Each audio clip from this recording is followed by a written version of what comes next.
not going on record, please.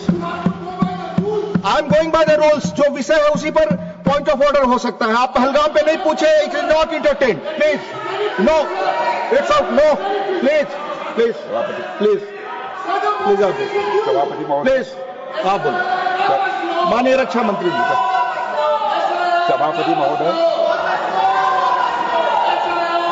Operation सिंदूर पर मुझे विचार रखने के लिए आपने अवसर प्रदान. Nothing will go on record. आप कृपया हाउस डिस्टर्ब न करें. ये देश की सुरक्षा के संवेदनशील मामले पर आप सब बहस से आते थे. आप बहस डिस्टर्ब कर रहे हैं. Please. Please take your seat. आप गलत रूल का इस्तेमाल करना चाहते हैं मेजेंटरी. Please. Please take your seat. माननीय गृहमंत्री. Nothing will go on record. सबसे पहले मैं आपको धन्यवाद देता हूं कि आपने ऑपरेशन सिंदूर से जुड़ी एक विशेष चर्चा में भाग लेने के लिए मुझे अनुमति प्रदान की. अपनी बात को प्रारंभ करने से पहले सभापति महोदय, please do not come in the well. I am warning. Do not come in the well. I am warning. Please. Please go back to your seat. देता हूं. Go back to your seat. उन्होंने कल जम्मू एवं कश्मीर में 3 आतंकवादियों को मौत के घाट उतारने में कामयाबी हासिल की है. यह वही रेजिस्टेंस फ्रंट के हैं जिनके आतंकियों ने 22 अप्रैल को पहलगाम इलाके में 26 मासूम और निर्दोष लोगों की निर्मम हत्या कर दी थी. सभापति महोदय, भारत की आंतरिक और बाह्य सुरक्षा सुनिश्चित करने में हमारी सेनाओं और हमारी सुरक्षा बलों की जो भूमिका रही है, मैं कह सकता हूं विश्वास के साथ, उसकी जितने भी सराहना की जाए वह कम है. अध्यक्ष महोदय, आज ही हमारे सहयोगी गृह मंत्री श्री अमित शाह जी द्वारा लोकसभा में एक विस्तृत जानकारी दी गई है कि कल सेना, सीआरपीएफ और जम्मू कश्मीर के पुलिस के जवानों ने जो एक ऑपरेशन किया है, मैं संक्षेप में उसकी जानकारी रखना चाहता हूं जो गृह मंत्री ने लोकसभा में दी है. कि पहलगाम में हुए आतंकी हमले के बाद की गई जांच में हमारे सिक्योरिटी एजेंसी को कई महत्वपूर्ण सुराग मिले थे, जिनके आधार पर पूरे इलाके में काउंटर टेररिस्ट ऑपरेशन चलाया गया और इन आतंकियों के पास पाए गए हथियारों की फॉरेंसिक एनालिसिस भी की गई है, जिससे यह पूरी तरह से स्पष्ट हो चुका है वे वही हथियार हैं जिनका इस्तेमाल पहलगाम में हुए आतंकी हमलों में किया गया था. हमने यह करके दिखा दिया. तीनों आतंकवादियों को मार गिराने में हमारी सेना और सुरक्षा बलों ने कामयाबी हासिल की. सभापति महोदय, हम लोग वो हैं जो कहते हैं वह करते हैं. यही हमारा चरित्र है.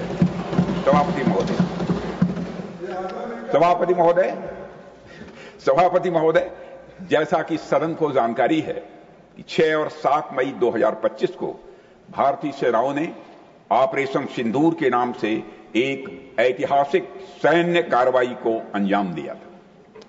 यह केवल एक सैन्य कार्रवाई नहीं थी सभापति महोदय, बल्कि यह भारत की संप्रभुता और आतंकवाद के खिलाफ हमारी नीति का एक प्रभावी प्रदर्शन था. सभापति महोदय, 22 अप्रैल 2025 को जम्मू कश्मीर के पहलगाम इलाके में आतंकवादियों ने एक बड़ी कायराना हरकत करते हुए सरेआम 25 भारतीय और एक नेपाली नागरिक की हत्या कर दी थी. वे लोग वहां जब निर्दोष लोगों को मार रहे थे, उनका धर्म पूछकर मार रहे थे. सभापति महोदय, यह इतिहास की एक ऐसी घटना थी जो साफ बता रही थी कि सीमा पार से आतंकवाद के जरिए भारत को तोड़ने की लगातार यह कोशिश की जा रही थी. इस हमले के तुरंत बाद हमारे प्रधानमंत्री श्री नरेंद्र मोदी जी ने तीनों सेनाओं के प्रमुखों के साथ एक बैठक की.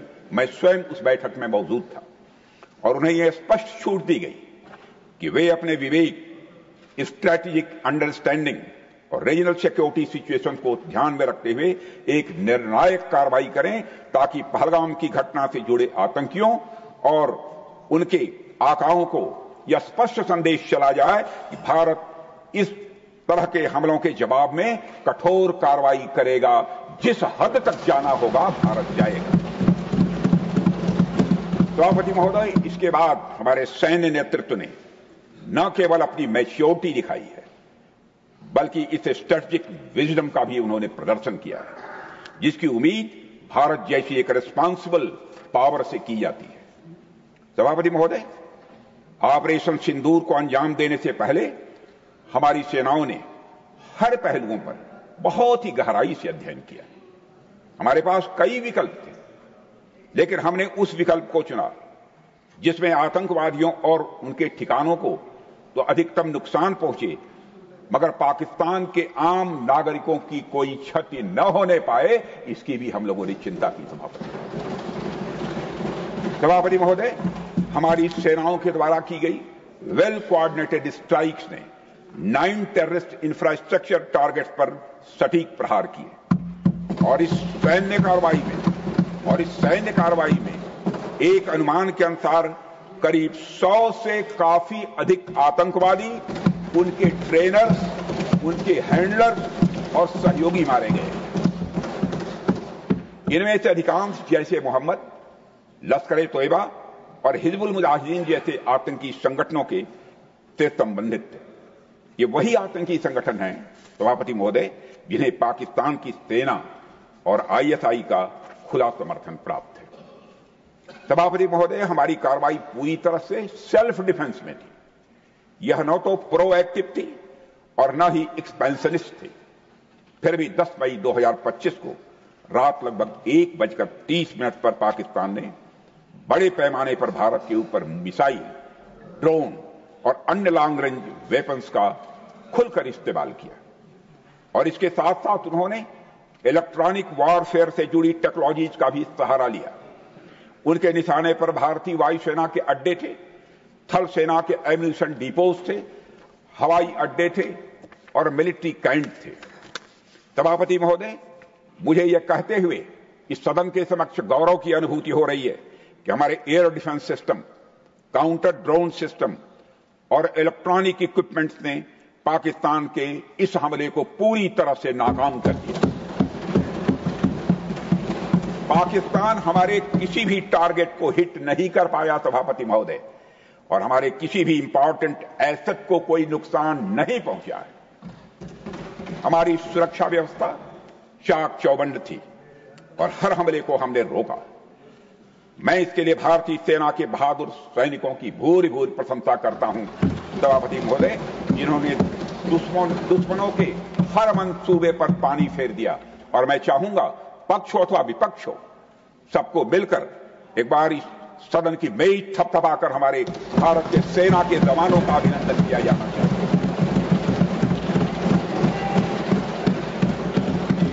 सभापति महोदय, पाकिस्तान के हमले के जवाब में हमारी कार्रवाई साहसिक, ठोस और प्रभावी रही है। भारतीय सेना ने वेस्टर्न फ्रंट पर पाकिस्तान के हवाई अड्डों, कमांड एंड कंट्रोल उनके जो सेंटर्स थे, उसे मिलिट्री इंफ्रास्ट्रक्चर्स और एयर डिफेंस सिस्टम को निशाना बनाया और इस मिशन को हमारी सेनाओं ने सफलतापूर्वक अंजाम देने में कामयाबी हासिल की है। सभापति महोदय, हमारी सेनाओं ने चकलाला, सरगोधा, रफीकी, सीट पर रहीम यार खान, सही, जैकबाबाद, सुक्कुर, बोलारी जैसे बड़े एयरबेस पर प्रहार किया और पूरी दुनिया ने भारतीय वायुसेना के शौर्य और पराक्रम की तस्वीरें देखी, सैटेलाइट इमेजरी लोगों ने देखी। सभापति महोदय, ऑपरेशन सिंदूर ट्राई सर्विसेज कोऑर्डिनेशन की एक शानदार मिसाल थी। भारतीय वायुसेना ने आसमान से हमले किए, हमारे थल सेना ने जमीन पर अपना मोर्चा संभाल लिया सभापति महोदय, और हमारे जवान नियंत्रण रेखा पर पूरी ताकत से डटे रहे और पाकिस्तान की हर हरकत का करारा जवाब दिया। भारतीय नौसेना ने भी उत्तरी अरब सागर में अपनी तैनाती मजबूत कर दी। भारतीय नौसैनिकों ने पाकिस्तान को यह साफ संदेश दे दिया कि हम समुद्र से लेकर जमीन तक सभापति महोदय पाकिस्तान के हर महत्वपूर्ण ठिकानों पर प्रहार करने में न केवल सक्षम हैं, बल्कि हम पूरी तरह से तैयार हैं। सभापति महोदय, इस ऑपरेशन का मकसद आतंकी ठिकानों को तबाह करना था और ये साफ संदेश देना था कि भारत आतंकवाद के खिलाफ जीरो टॉलरेंस रखता है। सभापति महोदय, ऑपरेशन सिंदूर का ओवरऑल पॉलिटिको मिलिट्री ऑब्जेक्टिव यह था कि आतंकवाद के रूप में प्रॉक्सी वार लड़ रहे पाकिस्तान को सजा दी जाए। इसी वजह से आर्म्ड फोर्सेस को पूरी आजादी दी गई थी कि वो अपने टारगेट खुद चुने और उसका करारा जवाब दें। सभापति महोदय, इस ऑपरेशन का उद्देश्य कभी भी युद्ध छेड़ना नहीं था, बल्कि फोर्स के डिमॉन्स्ट्रेटिव यूज से एडवर्सरी को झुकाने के लिए मजबूर करना था। सभापति महोदय, 10 मई की सुबह जब भारतीय वायुसेना ने पाकिस्तान की मल्टीपल एयरफील्ड पर करारा प्रहार किया तो पाकिस्तान ने हार मान ली सभापति महोदय, और हॉस्टिलिटीज रोकने की उनके डीजीएमओ के द्वारा पेशकश की गई, हमारे डीजीएमओ के द्वारा नहीं। यह हॉस्टिलिटी रोकने की पेशकश पाकिस्तान के डीजीएमओ के द्वारा की गई, और यह पेशकश इस शर्त के साथ स्वीकार की गई कि ऑपरेशन केवल स्थगित किया जाएगा, यह समाप्त नहीं किया जाएगा। ऑपरेशन सिंदूर स्थगित किया जाएगा अगर पाकिस्तान के ओर से भविष्य में कोई आतंकी करतूत की गई तो हम फिर ऑपरेशन शुरू करने में रंच मात्र भी संकोच नहीं करेंगे। सभापति महोदय, हमारे सैनिकों का जो मनोबल है, मातृभूमि की रक्षा के प्रति जो उनका समर्पण है, ऑपरेशन सिंदूर में उसका दर्शन इस देश के 140 करोड़ से अधिक जनता ने देखा है। प्रधानमंत्री जी ने स्वयं एक एयर बेस पर वह गए और उन्होंने सैनिकों से भेंट करके हमारी सेनाओं के ऊंचे मनोबल और उत्साह को देखा और अनुभव किया। मुझे खुद भी सीमावर्ती क्षेत्रों में जाकर हमारे जवानों से मुलाकात करने का अवसर मिला है। श्रीनगर के मिलिट्री बेस पर, भुज के एयर बेस पर और उधमपुर के कमांड सेंटर पर हर जगह मैंने देखा हमारे सैनिकों का मनोबल अपने बुलंदी पर है। सभापति महोदय, उनकी आंखों में विश्वास है, उनका संकल्प अडिग है। वो न केवल भारत की सीमाओं की रक्षा कर रहे हैं बल्कि हमारे राष्ट्रीय स्वाभिमान की भी वह रक्षा कर रहे हैं। सभापति महोदय, ऑपरेशन सिंदूर को सिर्फ वर्तमान से जोड़कर नहीं देखा जाना चाहिए, बल्कि इसका रोल भारत के भविष्य को शेप करने में भी बहुत ही महत्वपूर्ण है। महोदय, कोई भी व्यक्ति या राष्ट्र अपने चरित्र के अनुसार किसी मुद्दे पर रिएक्ट करता है, लेकिन उसका जो रिएक्शन होता है वह भी आगे चलकर कहीं न कहीं उसके चरित्र को प्रभावित करता है। इसलिए कोई भी बड़ा कदम उठाते समय वर्तमान के साथ साथ भविष्य की संभावनाओं का भी ध्यान रखा जाना चाहिए। और सभापति महोदय, यह हमारे इतिहास का एक कटु सत्य है कि लगभग 800 वर्षों की गुलामी के बाद यह माना जाने लगा था कि हिंदुस्तान की जनता स्वभाव से बहुत आक्रामक नहीं है बल्कि बेहद शांति प्रिय है। हमारे बारे में एक ऐसी आम धारणा लंबे समय तक बनी रही है। आप पश्चिम का साहित्य उठाकर देख लीजिए, आप मध्यकालीन इस्लामिक लिटरेचर उठाकर देख लीजिए सभापति महोदय, हर जगह हिंदुस्तानियों को कमतर दिखाने की कोशिश की गई है। आप सोचिए कि एक राष्ट्र के चरित्र के लिए यह कितना अपमानजनक था। इसलिए जब अंग्रेजों के खिलाफ चंद्रशेखर आजाद और सरदार भगत सिंह जैसे क्रांतिकारियों ने अपना दमखम दिखाया तो हमने उसे डिस्कवरी ऑफ इंडिया की तरह देखा, जबकि वास्तव में वह रीडिस्कवरी ऑफ इंडिया थी। हमारे क्रांतिकारियों ने यह दिखाया सभापति महोदय कि हम भीरू नहीं हैं, हम कायर नहीं हैं, बल्कि हम आत्मसम्मान के लिए, अपनी सुरक्षा के लिए लड़ना जानते हैं और किसी हद तक जाने की हम कुवत रखते हैं। सभापति महोदय, मैं डिस्कवरी के बजाय रीडिस्कवरी शब्द का प्रयोग यहां इसलिए कर रहा हूं क्योंकि आप पौराणिक काल से देखिए, हमारे देवी देवता, चाहे वो भगवती मां दुर्गा हो, चाहे देवाधिदेव महादेव हो, चाहे मर्यादा पुरुषोत्तम भगवान राम हो या फिर भगवान कृष्ण हो, हमारे आराध्य देवों ने हमेशा शस्त्र भी धारण किया है और अपने शत्रुओं का जरूरत पड़ने पर संहार भी किया है। उन्होंने हमें, हमारे इन महापुरुषों ने, इन देवताओं ने हमें कभी कायरता का पाठ नहीं सिखाया है सभापति महोदय। गोस्वामी तुलसीदास जी एक जगह कहते हैं रामायण में, तुलसी मस्तक तब नवे जब धनुष बाण लेऊ हाथ, अर्थात हे प्रभु आप कितने ही सुंदर, सलोने और सुशील हैं, बहुत अच्छी बात है, पर तुलसी का मस्त आपके सामने तब झुकेगा जब आप धनुष बाण अथवा अपनी शक्ति धारण करेंगे। समय का एक ऐसा दौर आया जब हिंदुस्तानियों को कमजोर समझा जाने लगा था सभापति महोदय, लेकिन अब हम अपनी पहचान को रीडिफाइन कर रहे हैं, पुनर्परिभाषित कर रहे हैं, और ऑपरेशन सिंदूर उसी का ही एक शानदार उदाहरण है। सभापति महोदय, आतंकियों ने भारत को एक सॉफ्ट स्टेट समझ रखा था। उनके लिए भारत पर आतंकवादी हमला करना एक तरह से लो कास्ट और हाई रिटर्न का यह मामला बन गया था। दो चार उनके नौसीखिए रंगरूट आते थे और हमारे नागरिकों को हताहत करके चले जाते थे। पहले की सरकारें चुपचाप यह तमाशा देखती रहती थी, इसलिए आतंकियों को लगा कि भारत अब एक सॉफ्ट स्टेट बन चुका है। सभापति महोदय, इकोनॉमिक्स की एक थियरी है और आप जैसे स्वाध्यायी लोगों ने उस थियरी को जरूर पढ़ा होगा। वह इकोनॉमिक्स की थियरी है गेम थ्योरी, और यह थ्योरी बताती है कि जब, हमारे चिदंबरम साहब भी अच्छी तरह जानते होंगे इस इकोनॉमिक्स की थियरी को, गेम थियरी, यह थियरी बताती है कि जब किसी को यह लगता है किसी काम में लो कास्ट और हाई रिटर्न है तो उस व्यक्ति को वह काम करने में मजा आता है। सभापति महोदय, पाकिस्तान ने और आतंकवादियों ने इसी गेम थियरी के अंतर्गत भारत को हमेशा अपने टारगेट पर रखा, लेकिन माननीय प्रधानमंत्री श्री नरेंद्र मोदी के नेतृत्व में हमने यह सुनिश्चित किया है कि हम पाकिस्तान के लिए इस पे ऑफ कैलकुलस को चेंज करेंगे और हम आतंकवाद को उनके लिए एक कास्ट मिस एडवेंचर बनाकर ही रहेंगे, ताकि आतंकवादियों के जेहन में यह बात बैठ जाए और अच्छी तरह बैठ जाए कि यदि हमारे एक भी भारतीय नागरिक को कुछ हुआ तो उनके पूरे आतंक ठिकानों को हम जड़ से नेस्त नाबूद करें। इसलिए सभापति महोदय, मैं मानता हूं कि प्रधानमंत्री मोदी जी के नेतृत्व में किया गया ऑपरेशन सिंदूर एक गेम चेंजर साबित हुआ है।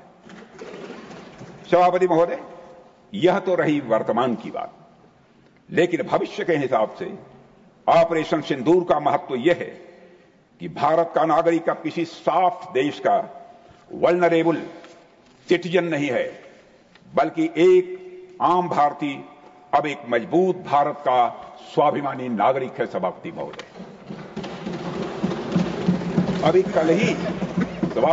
कल ही लोकसभा में अपने संबोधन के दौरान मैंने इस बात का जिक्र किया था कि लोकतंत्र में जनता द्वारा विपक्ष को यह दायित्व सौंपा जाता है कि वह सरकार से उचित प्रश्न पूछे।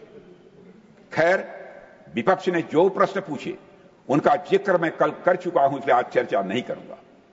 आज मैं एक और बात आपके सामने कहना चाहूंगा कि लोकतंत्र में जनता द्वारा विपक्ष को प्रश्न पूछने के अलावा एक और जिम्मेदारी दी जाती है सभापति महोदय, और वह जिम्मेदारी है, अगर विपक्ष को सत्ता पक्ष की कोई नीति या कार्रवाई अनुचित प्रतीत होती है, पसंद नहीं आती है, तो उसके स्थान पर एक अल्टरनेटिव पॉलिसी या एक्शन प्लान विपक्ष को प्रपोज करना चाहिए। सभापति महोदय, यदि इस ऑपरेशन सिंदूर के परिप्रेक्ष्य में देखा जाए तो जब हमारे भारतीय माताओं और बहनों का सिंदूर उजड़ा था तो हमारी सरकार को जो उचित लगा हमने वह किया, और 100 से अधिक आतंकियों को मौत के घाट उतारने में कामयाब। मैं यहां यह भी कहना चाहूंगा सभापति महोदय, आज भी ऑपरेशन सिंदूर पर मात्र विराम है, पूर्ण विराम नहीं है, कामा है, फुल स्टॉप नहीं है। अगर किसी को यह लगता है कि हमने ऑपरेशन सिंदूर करके ठीक नहीं किया, तो मैं उन्हें आमंत्रित करता हूं, वह जनता को बताएं कि उनके पास इसका अल्टरनेटिव एक्शन प्लान क्या है। हमारी माताओं बहनों का सिंदूर उजड़ गया, तो क्या हम पाकिस्तान के साथ डिप्लोमेटिक एंगेजमेंट करें? क्या हम पाकिस्तान को डोजियर सौंपें? क्या हम अंतर्राष्ट्रीय संगठनों में जाकर केवल बातें करें? जब हमारे विपक्ष के साथी सत्ता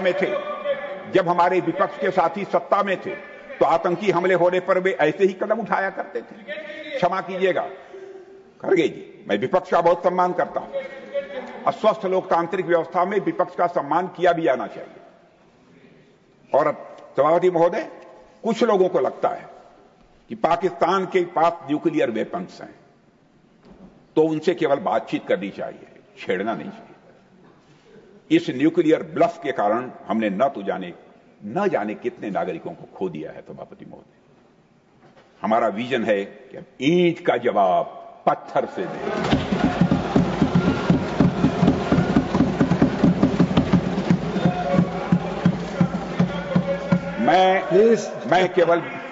मैं केवल विपक्ष के सम्मानित सदस्यों से ही नहीं, बल्कि सभी सम्मानित सदन के सदस्यों से मैं कहना चाहूंगा, आज नाग पंचमी है।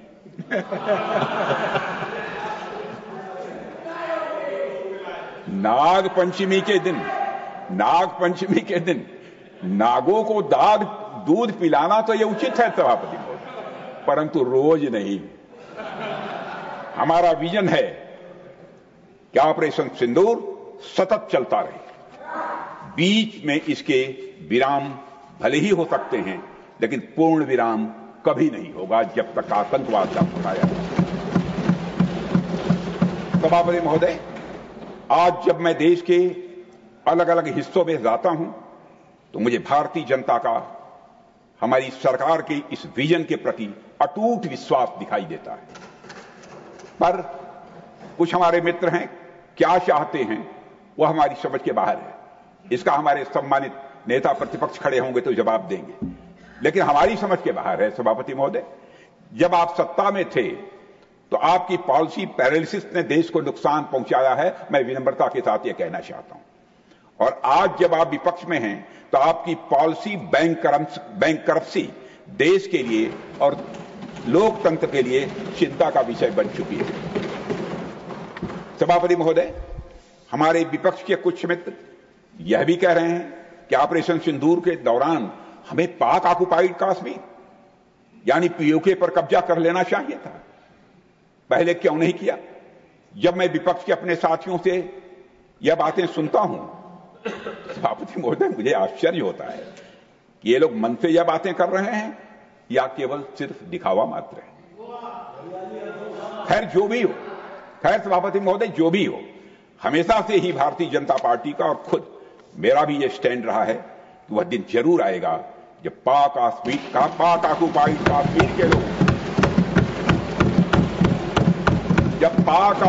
कश्मीर के लोगों को भारत की शासन व्यवस्था का अंग बनने का सौभाग्य प्राप्त होगा।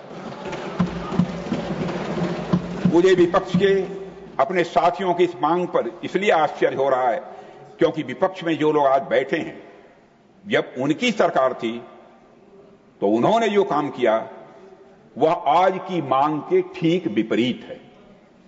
मैं उत्तर प्रदेश के पूर्वांचल का रहने वाला हूं, बनारस का। कर्म क्षेत्र हमारा उत्तर प्रदेश की राजधानी लखनऊ है, जहां से मैं सांसद हूं।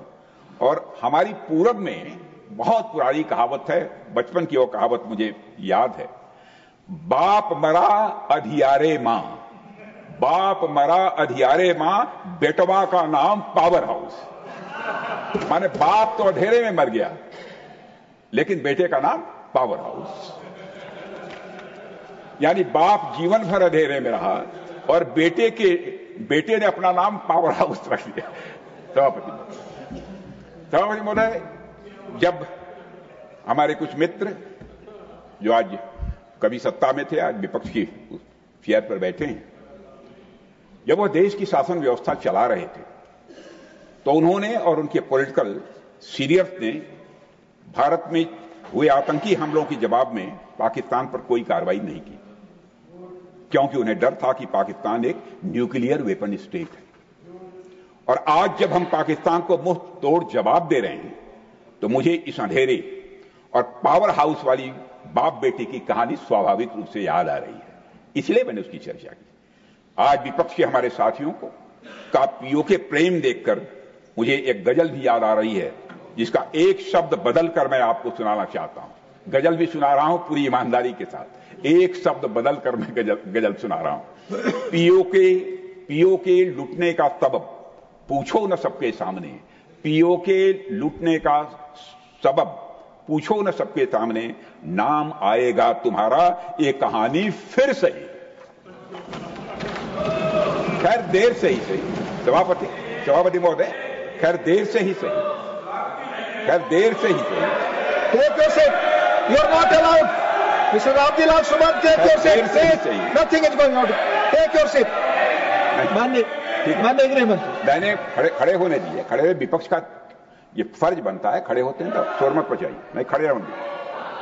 खैर देर से ही सही, अगर विपक्ष के हमारे साथियों को सद्बुद्धि आई है तो मैं उन्हें आश्वस्त करता हूं कि देश की जनता का आशीर्वाद रहा और ईश्वर की इच्छा रही तो वह दिन दूर नहीं जब पाक ऑक्युपाइड कश्मीर लोगों को भी घर वापसी होगी।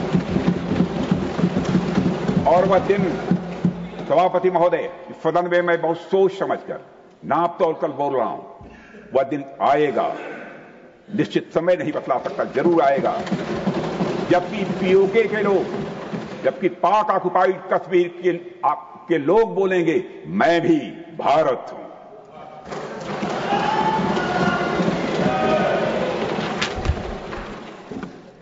सभापति महोदय, किसी देश में जनता सत्ता पक्ष को और विपक्ष को अलग अलग दायित्व सौंपती है। सत्ता पक्ष का काम होता है जनता के हितों को ध्यान में रखते हुए कार्य करना, और विपक्ष का काम होता है सरकार से जनता के मुद्दों से संबंधित जरूरी प्रश्न पूछना।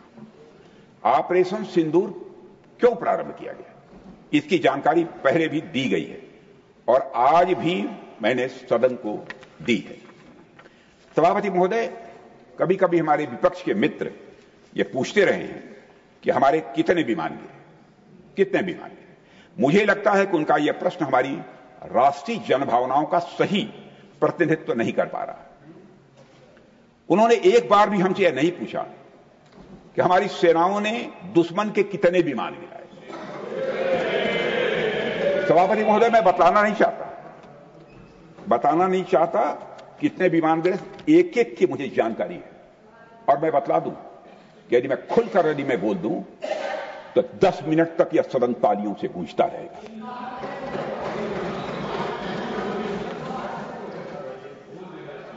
यदि उन्हें प्रश्न पूछना ही है, सभापति महोदय, यदि यह प्रश्न पूछना ही है तो उनका प्रश्न यह होना चाहिए, क्या भारत ने आतंकवादी ठिकानों को तबाह किया? तो उसका उत्तर है हां, तबाह किया। मैं विपक्ष से कहना चाहता हूं कि आपको प्रश्न पूछना है तो यह प्रश्न पूछिए, क्या ऑपरेशन सिंदूर सफल रहा?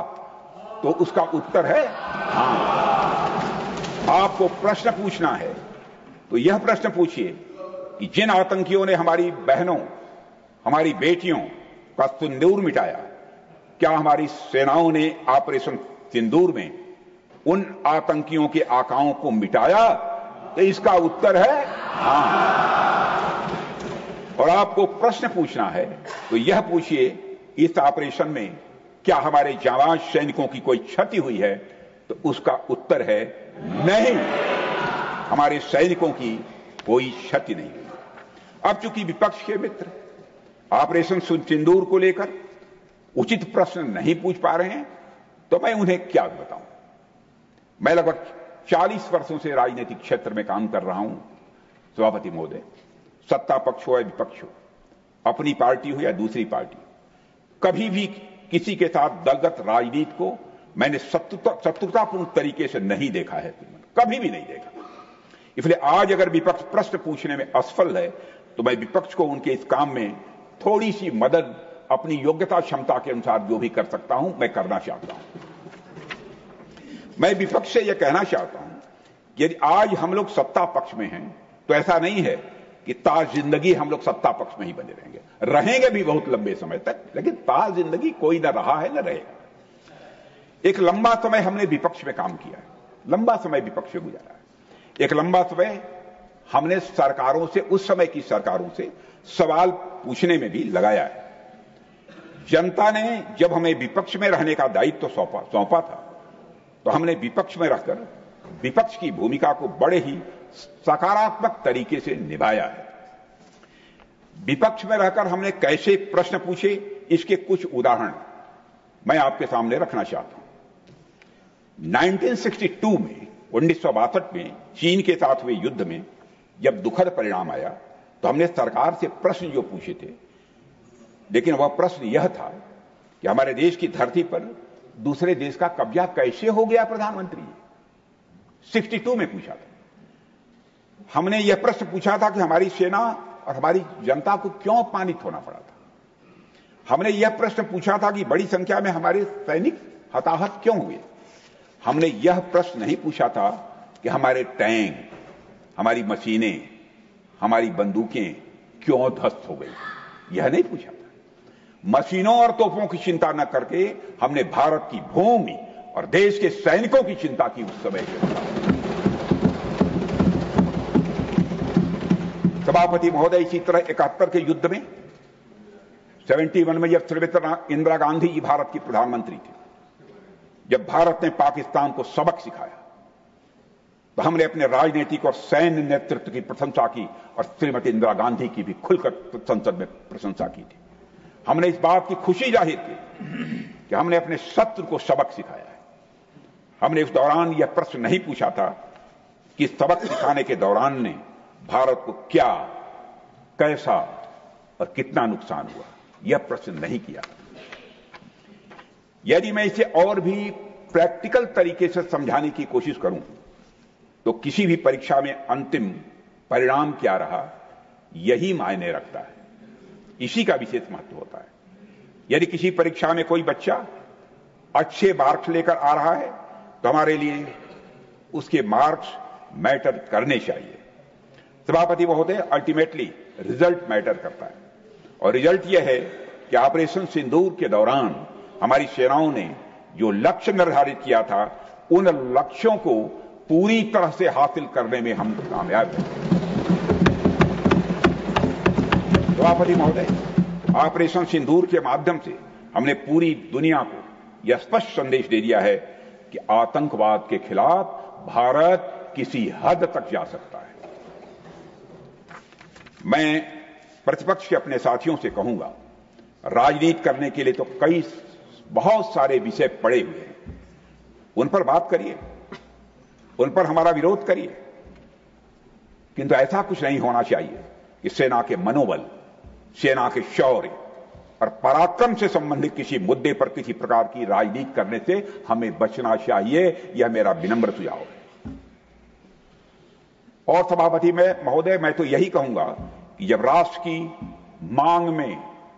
की मांग में भारत माता की मांग में शौर्य का सिंदूर है तो उस पर राजनीति की धूल मत डालिए। भारत माता की मांग में शौर्य का सिंदूर है तब उस पर राजनीति की धूल मत डालिए। इतिहास ऐसे लोगों को कभी माफ नहीं करता। सभापति महोदय, आज सारी दुनिया जान चुकी है कि पाकिस्तान आतंकवाद का मुख्य केंद्र है। जिस देश ने आतंक को अपनी स्टेट पॉलिसी के रूप में औजार बना लिया है, उसके लिए लंबे समय तक यह खेल खेलना यह संभव नहीं है। जो लोग सांपों को अपने घर में पालते हैं, एक दिन वह सांप उन्हें भी डस लेता है। आतंकवाद का यह कारोबार आज पाकिस्तान को महंगा पड़ रहा है।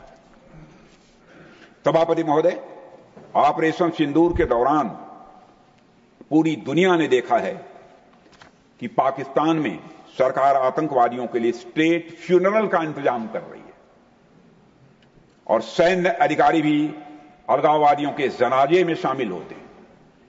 प्रत्यक्ष आपने टेलीविजन के चैनल पर देखा है, पर्दे पर देखा है। यह वही देश है जो सीमा पर सैनिकों से लड़ने का साहस नहीं जुटा पाता। इसलिए निर्दोष नागरिकों, बच्चों और तीर्थयात्रियों को आतंकवाद का निशाना बनाता है।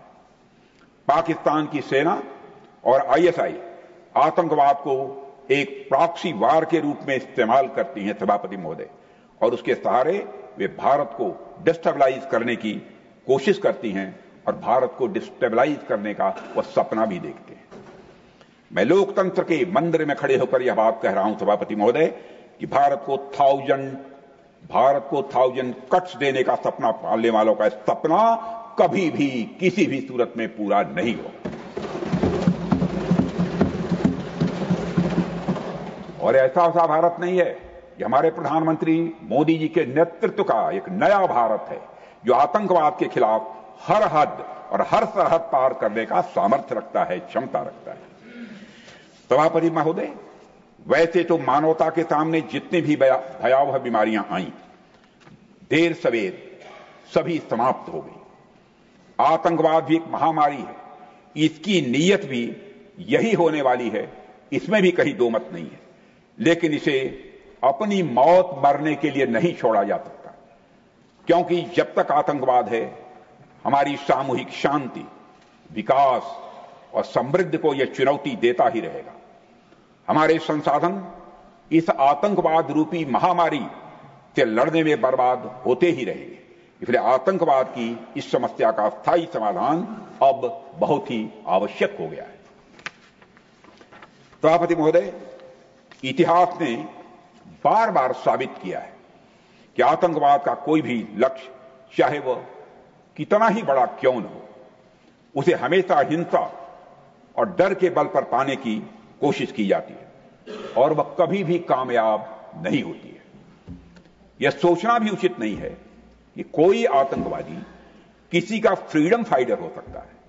यह बात मैंने इस्लामाबाद में सार्क गृह मंत्रियों की 2016 में हुई बैठक में पूरी साफ गोई के साथ रखी थी, क्योंकि पाकिस्तान का एक वर्ग आतंकवादियों को फ्रीडम फाइटर साबित करना चाह रहा था, इसलिए यह बात मैंने उस समय रखी थी। सभापति महोदय, मैं मानता हूं कोई भी मजहबी, वैचारिक या राजनीतिक कारण आतंकवाद को जायज नहीं ठहरा सकता। आतंकवाद की कोख से कोई क्रांति नहीं पैदा होती है सभापति महोदय, बल्कि सिर्फ बर्बादी और नफरत पैदा होती है। किसी भी मानवीय उद्देश्य को कभी भी खून खराबे अथवा हिंसा के बल पर हासिल नहीं किया जा सकता। सभापति महोदय, हमने हमेशा देखा है कि पाकिस्तान जैसे देश लगातार आतंकवाद को समर्थन देते आए हैं। यह कितना विरोधाभास है कि भारत और पाकिस्तान दोनों एक ही समय आजाद हुए, लेकिन भारत आज पूरी दुनिया में जहां आप मदर ऑफ डेमोक्रेसी के रूप में उसे पहचान मिली है, वही Pakistan father of global terrorism बनकर उभरा। सभापति महोदय, पाकिस्तान ने हमेशा आतंकवादियों को पनाह दी, अपनी जमीन पर उन्हें ट्रेनिंग और कई तरह की समय समय पर मदद भी की है और लगातार मदद कर रहा है। पहलगाम तो सिर्फ एक उदाहरण है, यह एक मिसाल है। पाकिस्तान समर्थित आतंकवादियों के गुनाहों की यदि लिस्ट देखें तो सभापति महोदय, यह लिस्ट बहुत ही लंबी है। पाकिस्तान हर बार आतंकवाद को सही ठहराने की कोशिश में वह लगा रहता है। इसलिए जरूरी है कि आतंकवाद के खिलाफ लड़ाई में सिर्फ आतंकवादियों को ही नहीं, बल्कि उनके मदद करने वाले पूरे टेरर इंफ्रास्ट्रक्चर को ही हम खत्म करें। इसके अलावा कोई विकल्प नहीं। इसलिए ही हमारे प्रधानमंत्री मोदी जी ने कहा कि ऑपरेशन सिंदूर समाप्त नहीं हुआ है, ऑपरेशन सिंदूर स्थगित है, यानी ऑपरेशन सिंदूर जारी है। सभापति महोदय, आतंकवाद को फंडिंग और शरण देने वाले देशों को भी आज दुनिया में बेनकाब करना जरूरी है। पाकिस्तान को जो पैसा या आर्थिक सहायता मिलती है, उसका एक बड़ा हिस्सा आतंकवाद के कारखाने में खर्च किया जाता है। यह बात पूरी दुनिया के सामने साफ तौर पर आ रही है। पाकिस्तान को फंडिंग का मतलब है आतंकवाद के इंफ्रास्ट्रक्चर को फंडिंग। इसलिए मुझे लगता है कि अंतर्राष्ट्रीय समुदाय को इस विदेशी फंडिंग को बंद कर देना चाहिए। पाकिस्तान आतंकवाद की नर्सरी है सभापति, इसको खाद पानी नहीं मिलनी चाहिए। इस पर सारी दुनिया को गंभीरतापूर्वक और ईमानदारी से एक बार विचार करना चाहिए। सभापति महोदय, मैं मानता हूं कि आतंकवाद के खिलाफ लड़ाई में एक बड़ी जिम्मेदारी किसी अंतर्राष्ट्रीय संस्था पर भी है, तो वह है संयुक्त राष्ट्र संघ पर है, यूनाइटेड नेशंस पर है। लेकिन दुर्भाग्यवश हाल के वर्षों में यूएन के कई निर्णयों पर सवालिया निशान लग गए हैं। सबसे ताजा उदाहरण है संयुक्त राष्ट्र सिक्योरिटी काउंसिल द्वारा पाकिस्तान को काउंटर टेररिज्म पैनल का वाइस चेयरमैन अथवा उपाध्यक्ष बनाया जाना। इसे बहुत ही दुर्भाग्यपूर्ण मैं मानता हूं। हैरानी की बात यह है कि काउंटर टेररिज्म पैनल 9/11 हमले के बाद गठित किया गया था, और सभापति महोदय, हम सभी जानते हैं कि 9/11 का हमला किसने किया था। यह भी किसी से छुपा नहीं है, उस हमले के मास्टरमाइंड को पाकिस्तान ने शरण दी थी। यह भी जाहिर है, यह तो एक तरह से बिल्ली से दूध की रखवाली करने वाली बात हुई सभापति महोदय। यह निर्णय न केवल चौंकाने वाला है, बल्कि आतंकवाद के मुद्दे पर यूनाइटेड नेशंस जैसी संस्था की गंभीरता को भी दर्शाता है। यह कैसे भुलाया जा सकता है कि यह वही पाकिस्तान है जिसकी जमीन का इस्तेमाल वैश्विक आतंकवादी संगठनों की पनाहगाह के रूप में होता रहा। यह वही देश है जहां हाफिज सईद और मसूद अजहर जैसे घोषित आतंकवादी यह खुलेआम घूमते रहे और जहर उगलते हैं, जहां आतंकियों के जनाजे में पाकिस्तान आर्मी के बड़े अफसर खड़े होकर फातिहा पढ़ते नजर आते हैं। अब उसी पाकिस्तान से उम्मीद की जा रही है कि वह आतंकवाद के खिलाफ वैश्विक समुदाय का नेतृत्व करेगा। यह किसी क्रूर मजाक से कम नहीं है सभापति महोदय। यह आतंकवाद के खिलाफ वैश्विक लड़ाई का एक मजाक है, आतंकवाद के खिलाफ एक वैश्विक लड़ाई का उपहास है सभापति महोदय। सभापति महोदय, जब हम आतंकवाद के खतरे से मुक्त होंगे तभी हम पूरी दुनिया में सही मायने में शांति और प्रगति के साथ साथ समृद्धि के लक्ष्य की तरफ बढ़ सकेंगे। यह सब तो पाकिस्तान की आम जनता भी चाहती है, मगर वहां के हुक्मरानों ने पाकिस्तान को तबाही के रास्ते पर डाल रखा है। कोई भी इंसान अपनी जड़ों को उजाड़ना नहीं चाहता है, लेकिन चूंकि उनके पास कोई क्लियर डायरेक्शन नहीं है, कोई रोड मैप नहीं है, इसलिए पाकिस्तान में आतंकवाद एक धंधा बन चुका है। सभापति महोदय, पाकिस्तान की कहानी ऐसी ही है। वह हमेशा किसी न किसी बाहरी शक्ति के दबाव में आता रहता है। आज पाकिस्तान की पीठ पर एक नहीं, आज पाकिस्तान की पीठ पर सभापति महोदय एक नहीं अनेक बैताल बैठे हुए हैं जो उसे प्रगति की राह पर जाने ही नहीं दे रहे हैं। भारत चाहता है आतंकवाद पाकिस्तान समेत पूरी दुनिया से खत्म हो, क्योंकि यह पूरी दुनिया के लिए एक गंभीर चुनौती है। मैंने तो पहले भी पाकिस्तान को सलाह दी थी और आज फिर मैं कहना चाहता हूं, अगर आपसे पाकिस्तान में आतंकवाद के खिलाफ प्रभावी कार्रवाई नहीं हो पा रही है तो भारत की मदद लीजिए, भारत मदद करने को तैयार है। सभापति महोदय, भारत की सेनाएं आतंकवाद के खिलाफ सरहद के इस पार और जरूरत पड़ी तो सरहद के उस पार भी प्रभावी कार्रवाई करने में सक्षम है। यह करके ऑपरेशन सिंदूर के दौरान हमारे सेना ने दिखा दिया है। यह तो पाकिस्तान ने भी ऑपरेशन सिंदूर के दौरान देख लिया है, साफ तौर पर देख लिया है। मगर पाकिस्तान है कि एक जिद्दी बच्चे की तरह सभापति महोदय मानता ही नहीं है, लेकिन मानेगा।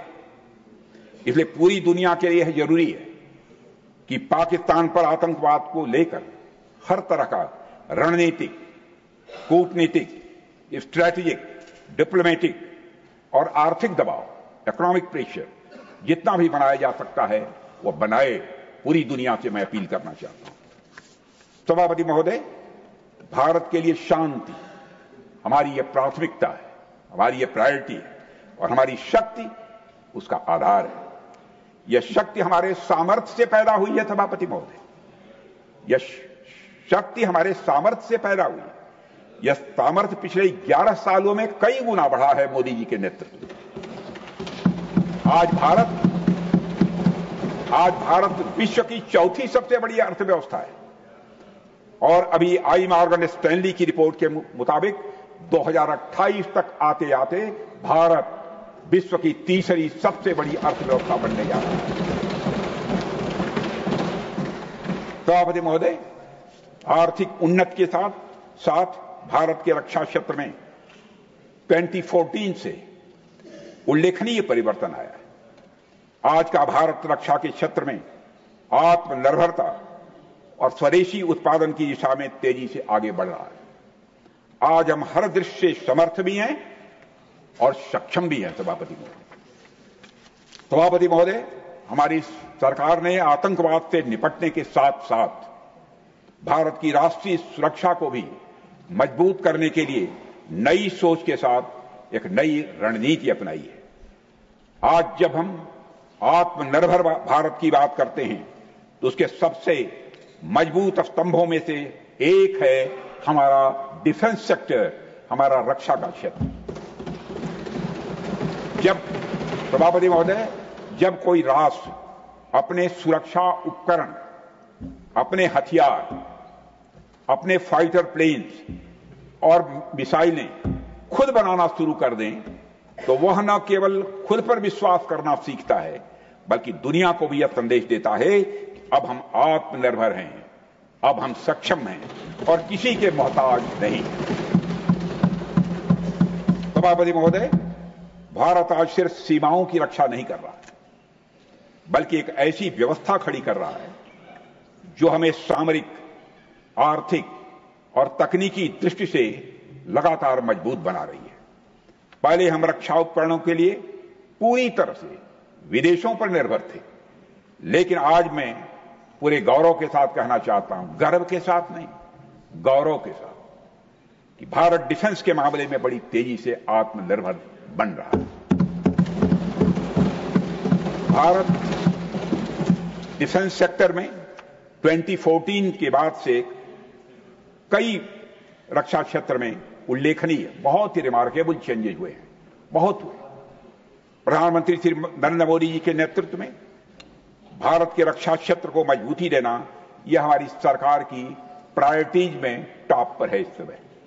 अध्यक्ष महोदय, इसके लिए पिछले 11 वर्षों में देश की रक्षा का बजट 2013-14 में 2,53,000 अप्रॉक्सीमेटली था, 2,53,000 करोड़ था। वह अब लगभग 3 टाइम्स बढ़कर 2024-25 में 6,21,000 करोड़ से अधिक पहुंच गया। और अब यह भी बतलाना चाहता हूं सभापति महोदय, इस बार और बढ़ने वाला है।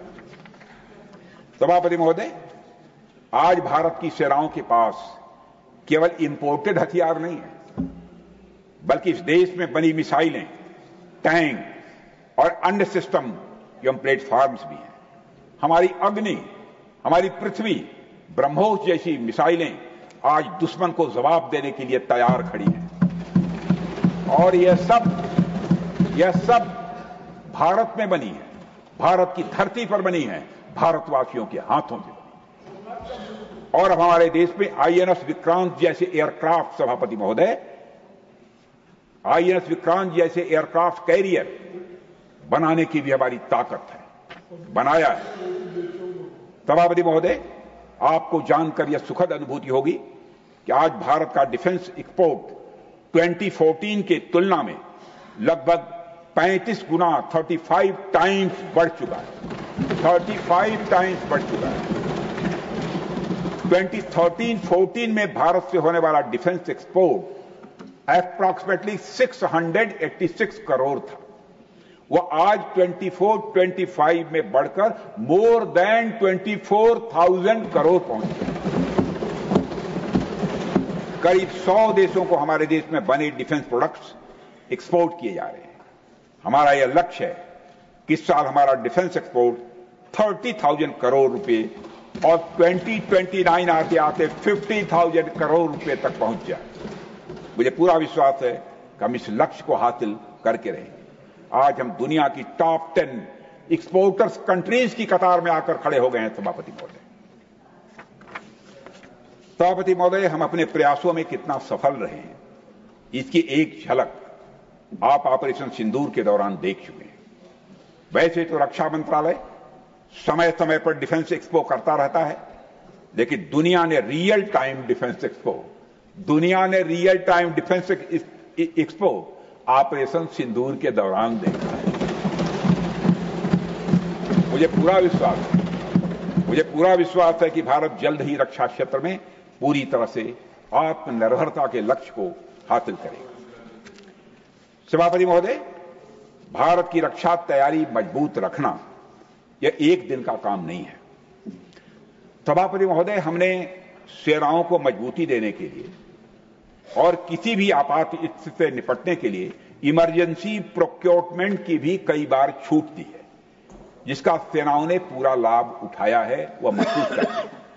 पाकिस्तान ही नहीं, भारत की तरफ टेढ़ी निगाह से देखने वाले हर देश को सभापति महोदय यह समझ लेना चाहिए कि आज भारत की सेनाओं में हर हालात से निपटने की ताकत भी है और हमारी सेनाओं की कुवत भी।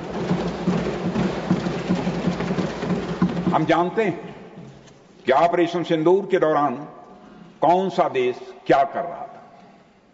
जानते हैं, हमने ऑपरेशन सिंदूर के माध्यम से पाकिस्तान को सह देने वाली ताकतों को भी संदेश दे दिया है। सभापति महोदय, इस सदन को मैं अवगत कराना चाहता हूं। सभापति महोदय, पाकिस्तान के हुक्मरान जानते हैं कि उनके सैनिक युद्ध के मैदान में भारत से कभी जीत नहीं सकते, इसलिए वे आतंक को पालते हैं, उन्हें प्रशिक्षण देते हैं और फिर खड़े होकर सारी दुनिया के सामने अपने को निर्दोष साबित करने की कोशिश करते हैं। पाकिस्तान दोहरे मापदंड और झूठ की बुनियाद पर खड़ा दुनिया का एक ऐसा देश है जो फेल्ड स्टेट के तौर पर देखा जा रहा है। भारत ने ऑपरेशन सिंदूर के जरिए पूरी दुनिया को दिखा दिया है कि हम आतंकवाद के इस गंदे खेल को अब जड़ से खत्म करने का संकल्प ले चुके हैं। सभापति महोदय, आतंकवाद के विरुद्ध हमारी लड़ाई अब केवल सीमा पर नहीं बल्कि वैचारिक मोर्चे पर भी लड़ी जा रही है और इसी उद्देश्य से हमारे प्रधानमंत्री जी ने कई उच्च स्तरीय समितियों का गठन भी किया है और उसमें विभिन्न राजनीतिक दलों के रिप्रेजेंटेटिव्स शामिल रहे हैं और इस समिति ने वैश्विक मंचों पर जाकर भारत की बात को बहुत ही प्रभावी तरीके से रखा है और आतंकवाद के विरुद्ध वैश्विक समर्थन को भारत के प्रति मजबूत किया है। मैं प्रतिनिधिमंडल के सभी सम्मानित सदस्यों का अभिनंदन करता हूं, उनका स्वागत करता हूं। सभापति महोदय, ऑपरेशन सिंदूर को लेकर सर्वदलीय बैठक भी हुई। हमारे इस सदन के सम्मानित नेता प्रतिपक्ष आदरणीय खड़गे जी भी इस बैठक में मौजूद थे। मुझे इस सदन को बताते हुए हर्ष हो रहा है कि ऑपरेशन सिंदूर के दौरान हर राजनीतिक दल ने, खड़गे साहब जी थे उसमें, हर राजनीतिक दल ने अपने मतभेद भुलाकर देश हित में सेना और सरकार के प्रति अपना पूरा समर्थन दिया। यही हमारे देश के लोकतंत्र की मजबूती है, यही हमारे देश के लोकतंत्र की ताकत है, यही हमारे देश के लोकतंत्र की खूबसूरती है। सभापति महोदय, जैसा कि हमारे माननीय प्रधानमंत्री जी ने भी कहा है कि ऑपरेशन सिंदूर सिर्फ रुका है, समाप्त नहीं हुआ है। यदि आवश्यकता पड़ी, यदि पाकिस्तान फिर किसी नापाक हरकत की कोशिश करता है तो हम और भी कठोर और भी निर्णायक कार्रवाई के लिए पूरी तरह से तैयार हैं। सभापति महोदय, हमने सभापति महोदय यह स्पष्ट कर दिया है, भारत किसी भी तरीके से न्यूक्लियर ब्लैकमेलिंग या अन्य दबावों के आगे झुकने वाला नहीं है। सभापति महोदय, ऑपरेशन सिंदूर के माध्यम से जो हमने किया और उसके पहले सर्जिकल स्ट्राइक और एयर स्ट्राइक के जरिए जो संदेश दिया गया वो बहुत पहले ही हो जाना चाहिए। सभापति महोदय, हमारी सरकार की जो नीति है वह पहले की सरकारों को भी अपनानी चाहिए थी। अपना लिया होता तो अच्छा रहता।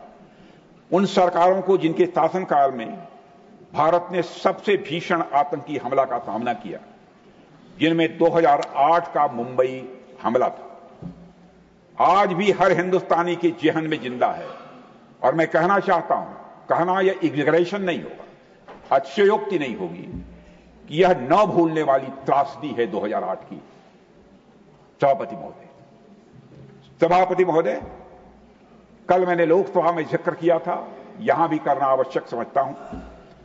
श्री प्रणब मुखर्जी जी ने अपनी किताब द कोलिशन ईयर्स में लिखा है कि जब मुंबई अटैक हुआ था, India had evidence that the terrorist came from Karachi port. Pakistan के नॉन स्टेट एक्टर्स के बहाने को पूरी दुनिया में कोई मान नहीं रहा था। तो उन्होंने लिखा है, प्रणब मुखर्जी साहब ने लिखा है, and I quote, amid heated debates with the cabinet, amid heated discussions, amid heated debates within the cabinet, there was a demand for military intervention which I rejected. Unquote. भारतीय विदेश सेवा के एक वरिष्ठ अधिकारी ने भी अपनी किताब में इस बात की पुष्टि की है कि मुंबई हमले के तुरंत बाद एक उच्च स्तरीय बैठक हुई, जिसमें तत्कालीन विदेश मंत्री प्रणब दा ने पूछा, व्हाट शुड बी डन। तो उस समय के विदेश सचिव शिवशंकर मेनन जी ने सुझाव दिया कि भारत मुरदके में लश्कर तोयबा के मुख्यालय पर क्रूज मिसाइल से हमला कर सकता है। यह सुनकर प्रणब दा ने चश्मा उतारकर साफ किया और सभी अधिकारियों को थैंक यू बोलकर बैठक समाप्त कर दी। सभापति प्लीज बैठकर नो नथिंग प्लीज। नहीं, चेयर पर बैठ कर ना बोले प्लीज। प्लीज चेयर पर मेरे पास है, प्लीज है हमारे पास है। प्लीज उस समय please Jairam ji please take your place. है प्लीज बैठकर। मैं जयराम जी, मैं झूठ, आप पक्का मानिए, मैं सब करूंगा। Please take your, Jairam ji please take your seat. Not allowed. मैं दूंगा इसका, आप कहेंगे तो वो प्रमाण दे दूंगा। उस समय सरकार, प्लीज, उस समय की सरकार ने, सभापति महोदय, जो उचित लगा वो किया। पर मैं मानता हूं कि अगर तब की सरकार ने भी 2016 2016 जैसी सर्जिकल स्ट्राइक और 2019 जैसी एयर स्ट्राइक जैसे निर्णायक कदम उठाए होते तो पाकिस्तान को आतंकवाद के नफे नुकसान का अच्छे से अंदाजा हो गया। सभापति महोदय, 2008 में मुंबई हमलों के बाद भी उस समय की सरकार ने बिना कोई कठोर कार्रवाई के लिए, बिना कठोर कार्रवाई को किए अपना बातचीत की राह चुनी। प्लीज नहीं, बैठकर प्लीज। जयराम जी नहीं, जयराम जी नहीं, प्लीज टेक योर सीट। मैं यह स्पष्ट करना चाहता हूं, प्लीज, आपको मौका मिलेगा अपनी बात कहेगा। No, not allowed. Jairam ji, it will not go the record. Nothing is going on record. Jairam ji, you are not allowed to. Please. हमारे श्री जयराम जी रमेश हमारे बहुत मित्र हैं, गहरे मित्र हैं। हम लोग मिलकर बैठकर बात कर लेंगे। मैं यह स्पष्ट करना चाहता हूं सभापति महोदय, सर प्लीज, मैं यह स्पष्ट करना चाहता हूं बात ही रिकॉर्ड पे सभापति महोदय, यह कोई आलोचना नहीं है। यह कोई आलोचना नहीं है, न उस सरकार की, न उस समय के प्रधानमंत्री की, न तो उन नेताओं की। यह कोई आलोचना नहीं है। उस समय की लीडरशिप को जो सही लगा उन्होंने वही निर्णय लिया। मैं बस इतना कहना चाहता हूं सभापति महोदय, आज का भारत अलग सोचता है और अलग तरीके से काम करता है। आज मोदी जी के नेतृत्व में भारत वह देश नहीं रहा जो पहले था। आज भारत प्लीज, सभापति महोदय, प्लीज, आज भारत डोजियर सौंप कर संतुष्ट होने में विश्वास नहीं करता है, बल्कि घुस करना।